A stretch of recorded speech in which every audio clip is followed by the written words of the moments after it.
Hello, I'm Cinderella. Welcome back to the English Fairy Tale Journey channel.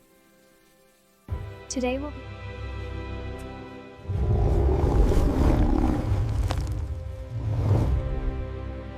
Have you ever wondered about the villains in our favorite stories? The wolf is a very famous character in many old tales. He is often seen as a scary beast who hides in the dark forest. Today we will look closely at the story of Little Red Riding Hood. This story is known all over the world by many children and adults. It teaches us important lessons about listening to our parents and staying safe. But there is a deeper meaning behind the big bad wolf. We are going to explore what he truly represents in this tale. The story begins in a small village near a large forest. Everyone loved a sweet young girl who lived there with her mother. She was kind and gentle and always had a smile on her face. Her grandmother loved her the most and made her a special gift. The grandmother gave the girl a little cap made of red velvet. It suited the girl so well that she wanted to wear it all the time. Because of this bright red hood, the villagers gave her a new name. They called her Little Red Riding Hood forever after. One day, her mother called her into the kitchen for a task. Her grandmother was feeling sick and weak in her house in the woods. The mother packed a nice piece of cake and a bottle of wine. She wanted the girl to bring these items to her. The mother hoped the food would help the grandmother feel much better. The journey was not very long, but it went through the woods. Before the girl left the house, her mother gave her some very strict advice. She told the girl to walk nicely and quietly. The most important rule was to stay on the path the whole time. The mother warned her not to run off the path into the trees. If she ran, she might fall and break the bottle of wine. Then the poor grandmother would have nothing good to drink. Little Red Riding Hood promised her mother she would be very careful. She said goodbye and walked out the door with the basket in hand. The grandmother lived out in the wood half a league from the village. The girl was not afraid because she knew the way. When she entered the wood, she met a large gray wolf. Little Red Riding Hood did not know what a wicked animal he was. She was not afraid of him at all. The wolf greeted her politely and asked where she was going so early in the day. The girl told the wolf she was going to her grandmother. She showed him the cake and wine in her apron. The wolf asked where her grandmother lived. The girl explained exactly where the house was located. It stood under the 3 large oak trees near the nut bushes. The wolf thought to himself about how tender and young she was. He thought she would taste even better than the old woman. He was very hungry and wanted to eat them both. He decided he must be very cunning to catch them both in his trap. He walked beside Little Red Riding Hood for a little while. Then he said she should look at the beautiful flowers all around them. He asked why she did not look around at the pretty nature. He told her she was walking as if she were going to school. Little Red Riding Hood opened her eyes wide and looked around. She saw the sunbeams dancing through the trees and lovely flowers everywhere. She thought her grandmother would enjoy a fresh bouquet of flowers. It was still early in the morning, so she had plenty of time. She ran from the path into the wood to look for flowers. Whenever she picked one, she thought she saw a prettier one further away. She ran deeper and deeper into the wood. She completely forgot the promise she had made to her mother back at the village. While the girl was busy, the wolf ran straight to the grandmother. He knocked on the door of the small house under the oak trees. The grandmother asked who was there from her bed. The wolf changed his voice to sound like the young girl with the basket. The wolf said he was Little Red Riding Hood bringing cake and wine. The grandmother called out for him to lift the latch and enter. She said she was too weak and could not get up. The wolf lifted the latch and the door sprang open wide. The wolf went straight to the bed without saying a single word. He swallowed up the poor old grandmother in one large bite. Then he put on her clothes and her nightcap. He lay down in her bed and drew the curtains to hide his face. Little Red Riding Hood had been running around picking many flowers. She gathered so many that she could hardly carry them all. Then she remembered her grandmother and set out on the path again. She walked quickly to the house under the 3 large oak trees. She was surprised to find the door standing open when she arrived. She walked into the parlor and everything looked very strange. She felt quite frightened but did not know why. She usually liked being at the house of her grandmother, but today felt different.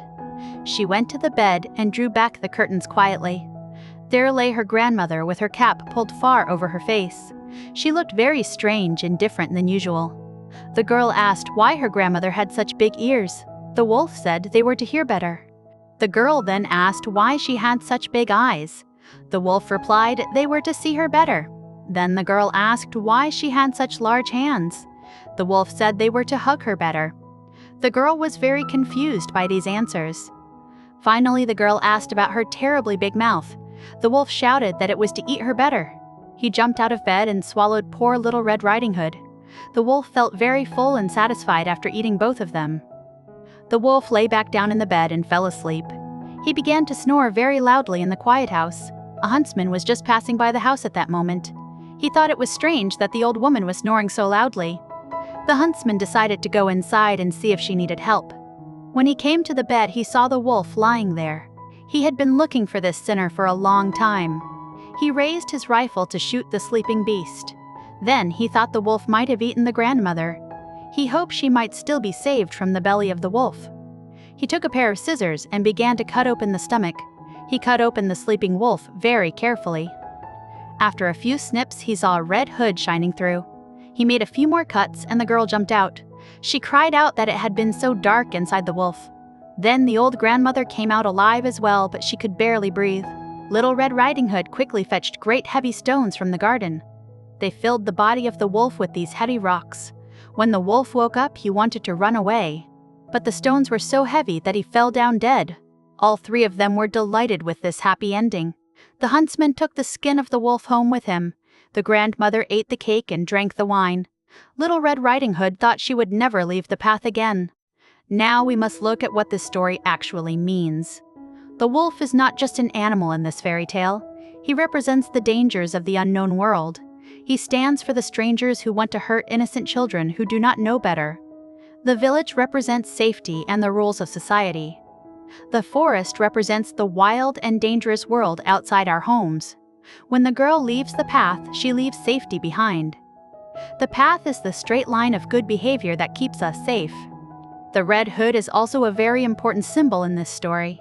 Red is a color of life and blood and passion. It marks the girl as someone special but also makes her visible. It shows that she is growing up and entering a dangerous world. The wolf is a master of deception and trickery. He does not attack the girl immediately when he sees her. He uses words to trick her and make her break the rules. This teaches us that bad people can seem nice and polite at first. The flowers represent the temptations that distract us from our duty. The girl was supposed to go straight to her grandmother, but she wanted to enjoy the immediate pleasure of the pretty flowers. This delay gave the enemy time to prepare his trap. The questions about the ears and eyes are very famous. They show the slow realization of the truth by the girl. She notices the signs of danger but does not understand them. It is a lesson to trust our instincts when something feels wrong. In older versions of the story, there was no huntsman. The story ended sadly with the wolf winning the day. This was a stern warning to children to obey their parents. The happy ending was added later to make the story less scary. The huntsman represents a protective father figure or authority. He is the one who can defeat the wild nature of the wolf. He restores order and saves the innocent from their mistakes. His arrival brings safety back to the chaotic world. The stones in the belly are a punishment for greed.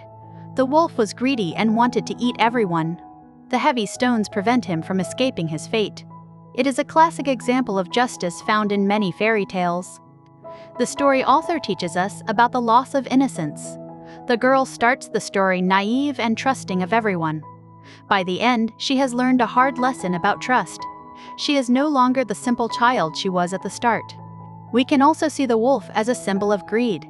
He is not satisfied with just one meal.